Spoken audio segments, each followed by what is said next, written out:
Okay, so today we're going to be talking about UFC fighters who need to retire. These are going to be fighters who I think need to hang it up at this point. They're either stuck in their careers or they just keep getting knocked out, and I'm tired of seeing it, so I just want them to stop fighting. So we're going to talk about the first guy. This dude just fought on, depending on whenever you're watching this, he just fought on the last fight night card of 2024 against Joaquin Buckley. I think that Colby Covington should retire. And me saying this shows that I've been a fan of this sport for some time, because I remember whenever it used to be Covington, Usman, Burns, Wonderboy, Masvidal, and Woodley was there as well. These were all fighters who we recognized to be the greatest welterweights on the planet, and we all used to like bully Leon and Bilal Muhammad for wanting title shots. A lot of guys don't really understand that there are 9 people in this division right now. I'm not being hyperbolic. There are 9 people in this division right now that could probably beat all of these people right now. Maybe Usman can beat these allegations, but the rest of these dudes, they get beaten by 9 different people who are active welterweights in the UFC. 170 is probably the deepest division out of all of them right now. There's probably the most talent at welterweight out of all divisions in the UFC right now. Buckley is part of this group of just incredible talent. And I think that the way that Covington lost his fight to Joaquin Buckley is very telling for his future in this division, because out of welterweights such as Joaquin Buckley, Carlos Prates, Shavkat, Ian Gary, Bilal, JDM, Michael Morales, Brian Battle, and Mauricio Hufi, I think that Buckley is probably top 3. Like, you can comfortably say he's top 3. Maybe he's better than all of them. But I think that if he is top 3 and Covington lost the way that he did to Buckley, for different reasons, other guys that I've just mentioned would hurt Covington a lot worse than what we just saw with like the Duke is stupid. So I think that he should get out while he still can, because I think over time he'll just erode and then just start getting knocked out a bunch. If he stays, he'll properly lose a fight, because that's just bound to happen. His last 2 wins or losses, I think they were by decisions. It would have been against like Usman, I think, and then he beat Jorge, so yeah, he got a win. And then lost to Leon, but he hurt himself, so he had an out there. And then he lost to Buckley last night, and even though he got the crap beat out of him, he still didn't perform like a weakling, and it was a doctor stoppage. So the doctor really did save Covington, but I'm satisfied by that. And he should be satisfied with that too, unless he feels like he needs to make more money through this sport, which, I mean, that's his business. But if he's worried about legacy in his career, we're all good with never seeing him fight again. But he will be missed if he does walk away. But it's actually super possible that Jorge punching him outside of that nightclub in Miami ruined his chin, because he gets grazed or clipped by these shots and he loses his feet every single time. There was this wing overhand that Buckley landed on Covington at the end of round 1 of their fight, and it literally just made Covington jump across the cage, and he caught him just on the knuckle, really, of the glove. I'm sure it's a hard shot still, but he damn near got knocked out by this punch, and it didn't really look like it flushly connected. So Buckley then made it even worse by walking over Covington and putting his shorts in his face. Dude, I hate to see my GOAT go out like this, so I don't want to do it anymore. That's going to take us on to the next fight that we're going to mention. The next fight that we're going to mention is going to be Jhonny Walker. The UFC logo should be Jhonny Walker getting folded, just like how the NBA logo is Jerry West dribbling a basketball. He's 2 more solid KOs from turning into either BJ Penn or Stephen Hawking, depending on the severity of these knockouts. And I wanted to see him retire if he gets flatline KO'd again. Before it was kind of funny, but like lately it's just kind of been starting to annoy me, because he can't seem to help himself from going to sleep every single time. If you have a moderate knockout threat and you fight Jhonny Walker, you're probably going to knock him out. He used to get cool wins over guys who were like, but I mean, this was an undeveloped Khalil Roundtree. He can only really beat mid-level fighters like the Dustin Jacobys or the Alonzo Minifields. or the Ryan Spans. If you give him a test like Volkan Ozdemir, or God forbid, like Jan Blachowicz, he's gonna get knocked out, dude. It's gonna be grisly every single time. So he should honestly just take up jiu-jitsu at this point and be on some Paul Craig type stuff. But then again, he'd probably find a way to get knocked out while wearing the gi, or like get choked unconscious or something. So maybe he should just get into cooking on YouTube like Volkanovski and just call it a career. The next fighter that I'm going to talk about is going to be Wonder Boy, and it's over for him. I can confidently say that his fight with Buckley was so cooked that I never want to watch him fight again. It is so sad to see how he's just been kind of like forced out of the way that things have been going to, like with the welterweight division, just because he's so old. He's part of like these fighters from the Covington era. And even though he's very technically skilled, other fighters are more dangerous than he is as a striker for their own reasons, and like they have a much more unrefined looking game than he does, and can still probably knock him out. And he looks nice, but as far as effectiveness goes, Wonder Boy isn't an effective striker, and he's slowing down a bit, though he still moves pretty quickly, even his age that he's at right now. But his power has never really been there, and welterweight is full of long, wiry strikers just like himself who are plenty fast, and they punch with enough power to knock you out in one shot. And everyone I can name, like before, who was on that list of people that Colby Covington would lose to, they kind of fit this description, bro. And they can also wrestle if they need to. That's what makes this division so crazy, is that all of these guys that I just mentioned before, they pack insane knockout power, and they have either great takedown defense or wrestling offense that they can lean on to win fights. So welterweight is actually sick right now. I can't believe that we get to be fans of the sport while things look this good for that division. So the Karate Man really has no place in this division while all of these guys are making their runs to the title. It's over for him. I don't want to see him get knocked out, and though watching him get choked is less exposing, I don't really care much for seeing that happen either. So, and that'll take us on to the next guy that we're going to talk about. It's going to be Anthony Smith, and it's cool to make fun of him, but his last Octagon interview was kind of scary because I fear he's getting close to losing his mind. He's a fighter who needs to walk away from MMA. He said that he lost his coach and that he feels like he can't really go on anymore without him in his corner. Dominic Reyes said that like Anthony Smith dropped his hands and said to like punch him or something so that he can feel something. He's not in good shape. This guy's been a gatekeeper for a while, and he can't win unless it's to like, you know, he gets match made with like the Vitor Petrinos of the world. He's just in 205 to get folded, and that's been happening a lot lately. We've got, you know, he attacking my family, like the Pereira delusion.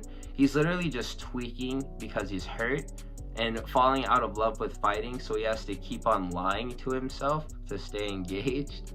And this is sad, and I'd like to see him stop putting himself through this. So I know you're tired, Anthony. You've done a lot for us, man. It's okay. You don't have to keep on doing this, man. So that's gonna take us on to the next guy. I should have mentioned him right after I got done talking about Wonder Boy. Chris Weidman needs to call it a career because he broke his leg real bad. And after he broke his leg, he took ample time off and still targeted a return, and I thought this was a horrible idea because of the fact that he hurt himself so badly and he insisted on returning to fighting. Wonder Boy makes the tutorial videos about technical demonstrations and stuff, and they both live in one of the Carolinas in America, and Weidman would be in the videos wrestling with Wonder Boy and training with him. So he didn't look like he was moving like a paraplegic, so I kind of had more confidence in his return. He gets a fight with Brad Tavares, loses to Brad Tavares. I watched that fight. I'm like, oh, brother, this guy stinks. Because Brad Tavares is not that good. And Chris Weidman lost to him in broad daylight, and it was really, like, not a good fight. So he takes a little bit even more time off. I think he doesn't fight for the rest of that year. But he looked compromised. His leg didn't look good. So I'm not sure if he's on, like, PRP. I'm not sure what they're calling it now. It's some technology. I hurt my knee. I think that they're doing it now. It's some type of restorative platelet medication. I don't know. He came back and he fought Bruno Silva. He looked like a completely transformed fighter. He still looked not very good though. And he poked Bruno Silva's eyes so many times in order to win this fight. They should have taken, honestly, if they took a point, they should have taken 2. I don't remember if they did only just speak to him, but he should have definitely lost several points for all the eye pokes that he won off the basis of. And then he fights Eric Anders, which just happened at a catch weight at UFC 310. And he just got beat up. And it was just power grappling from Eric Anders. Honestly, shout out Eric Anders. I had made the videos about the drug addictions and I talked about him. He really has cleaned up his life and he looks like he has better cardio now.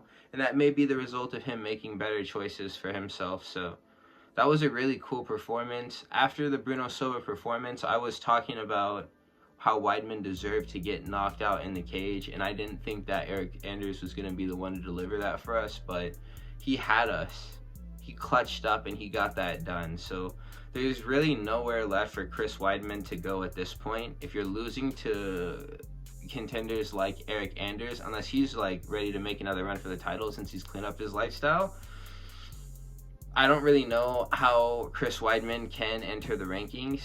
Even in a division where there's not really that much talent like 185, there's really just no place for him here. I don't want to really see him get knocked out because he is a legend of the sport, so he should just step away from it while he still can. If I was his manager, I would definitely talk to him about this seriously. So that's going to take us on to our next guy that we want to mention. I want to see Clay Guida retire, dude, because he's kind of gross. It's nothing against him, really. I just don't really like the way that his hair looks whenever he fights and it gets wet. He gets choked often, or he loses a decision every time, and he shows no improvements from fight to fight. He's literally the same. And that's honestly kind of impressive because, like, how old even is that guy? I'm sure we could Google his age, but he looks like he's like pushing 50 years old, and he still is very energetic and mobile in the octagon. But he's just really there to get beaten. He's the perfect stepping stone for someone to receive as a match made for them. He's like a title challenger starter pack. If you've existed in the UFC for some time and you're like a featherweight and your dream is to chase a belt at 155, gaining 10 pounds and then asking Dana White to fight Clay Guida is a good like career move for you, because he's very finishable and he's always moving and he's trying things. So if you are able to set up submissions, or if you're a striker that likes to counter, you'll have a lot of opportunities to do what you like to do as far as your game is played. So, I mean, for real, does anyone know how old he is? Like, he's like the Geico caveman. I don't want to see him really, I don't want to see him fight again, honestly. I'd like to see him really walk away from the sport just because I don't want to see, he's a legend, so I don't want to see any of these people get chinned over and over again. And that's really the only way that I see a lot of these people's careers ending. So the next year that we're going to talk about is going to be Stipe Miocic. And he's probably never going to fight again after the last time, but that choice shouldn't really be his, I don't think. And Cyril Gane or Curtis Blades shouldn't be able to just get a freebie from the fact that old man Stipe is still around and just has to fight someone. So he should call it, because whenever a fighter reaches his age, their ability leaves, and then all they really have is their toughness. And he's too old to be getting beat up or like flatline KO'd, so. He would have good fights, I believe, with the top active contenders, but I don't really see him winning any of those matchups with the fighters in, say, like the top 5. And I could see him getting dominated by Jaltin, or like caught by Pavlovich, or just shredded and outstruck by Volkov. So I think this is the right time for him to call it in his career. The John Jones fight, that was cool, but that should have been like his last donation to this sport before he just indefinitely walked away from it. The next that we're going to talk about, though, is Edson Barboza. And I felt this way since the Lerone Murphy fight. He doesn't really have it anymore. His legs have to be destroyed for the fact that he never really throws kicks anymore. And this was one of the greatest Muay Thai practitioners of all time at one point, and he no longer kicks anybody. That's so weird, dude. His chin has always been kind of questionable, and his boxing isn't anything super serious. He doesn't really have crazy power. He'd have higher chances of winning his fights if he went high with kicks, but he never really does this anymore. And he doesn't fight like he did when he was younger. He was never really that good, but lightweight is too crammed with talent now for him to just hang out in the division. I feel like he may just start getting solved indefinitely. There's already like videos of Gaethje talking about exactly how you beat Edson Barboza, so all a featherweight contender has to do is just watch the breakdowns that exist already. He's a legend, I guess, so I'd hate to see him get done in a horrible way over and over again, like I could imagine it happening. So I would like to see Edson Barboza end on a high note. I really think that you don't need to end on a win. I think that you can just walk away from the sport based off of the fact that your performance wasn't horrible, or that you were successful in making it to a decision against a really tough contender. Moral victory should exist for fighters that are later into their career. So, speaking of moral victories, there's none that can be conceded to the next set that we're going to talk about.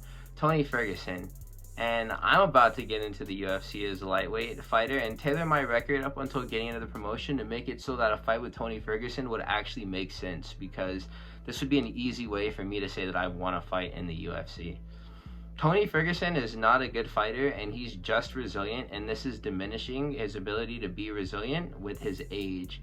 He's breaking down, and I personally know fighters that could probably beat up Tony Ferguson. He drops training footage, and this isn't even like touch butt like Conor McGregor accused Diaz of.